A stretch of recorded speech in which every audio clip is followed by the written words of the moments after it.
Halo, saya Almirta Huljana dengan NIM 230003024 dari kelas B, program studi ilmu komunikasi akan membawakan 7 materi teori komunikasi. Materi pertama, ontologi, yaitu suatu asas dalam menetapkan bahas atau ruang lingkup wujud yang menjadi objek penelaahan serta penafsiran tentang hakikat realitas atau metafisika dari objek ontologis atau objek formal tersebut. Lalu, epistemologi merupakan salah satu cabang filsafat yang membahas tentang suatu hakikat, makna kandungan sumber, dan proses ilmu. Jadi dapat dikatakan bahwa epistemologi itu berarti pembahasan tentang ilmu pengetahuan. Yaitu ada aksiologi. Menurut bahasa Yunani, aksiologi berasal dari perkayaan aksios yang berasal nilai, dan logos berarti teori atau ilmu. Jadi aksiologi adalah teori tentang nilai yang berkaitan dengan kegunaan dari pengetahuan yang diperoleh. Lalu komunikasi interpersonal adalah komunikasi yang terjadi dalam diri kita. Artinya seseorang berbicara kepada dirinya sendiri atau menghayal atau melamun kali ya lebih tepatnya. Nah, komunikasi interpersonal adalah komunikasi yang dilakukan oleh dua orang atau lebih untuk mencapai tujuan tertentu. Materi kedua, landasan ilmiah ilmu komunikasi, terdiri dari filsafat, antropologi, sosiologi, psikologi, dan psikologi sosial. Teori komunikasi adalah serangkaian konsep, prinsip, dan model yang digunakan untuk menjelaskan bagaimana komunikasi itu terjadi, dipahami, dan berpengaruh dalam berbagai konteks.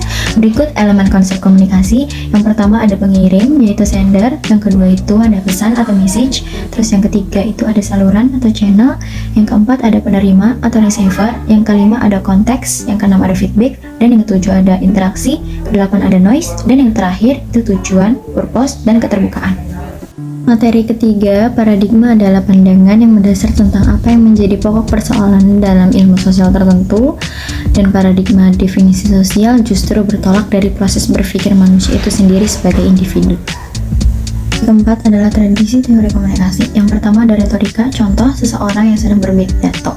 Terus yang kedua ada semiotika, contohnya rambu-rambu lalu lintas menyematkan berbagai tanda dalam iklan yang bertujuan untuk memberikan pesan tertentu pada audiens.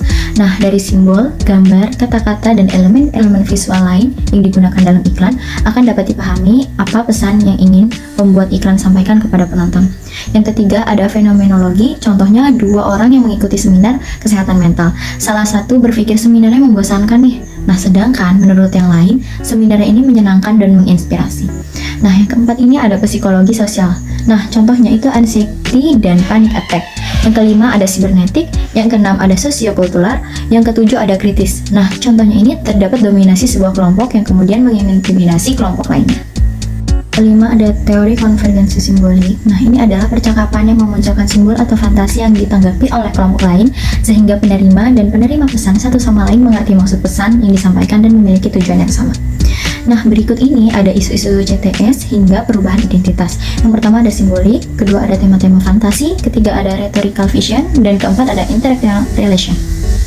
Materi keenam ada teori interaksionisme simbolis. Nah, ini adalah pendekatan komunikasi yang dalam lingkup sosiologi yang menekankan pentingnya simbol, tanda, dan interaksi sosial dalam pembentukan makna dan identitas individu dalam masyarakat.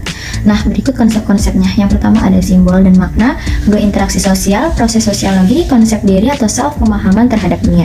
Nah, contohnya ini mempertimbangkan situasi mana seseorang memutuskan untuk mengenakan pakaian tertentu untuk suatu acara sosial. Dalam konteks ini, pakaian tersebut merupakan simbol yang digunakan individu untuk menyampaikan makna tertentu kepada orang lain dalam interaksi sosial. Ketujuh ada teori pelanggaran harapan. Nah, ini menjelaskan bahwa orang memiliki harapan mengenai perilaku nonverbal orang lain.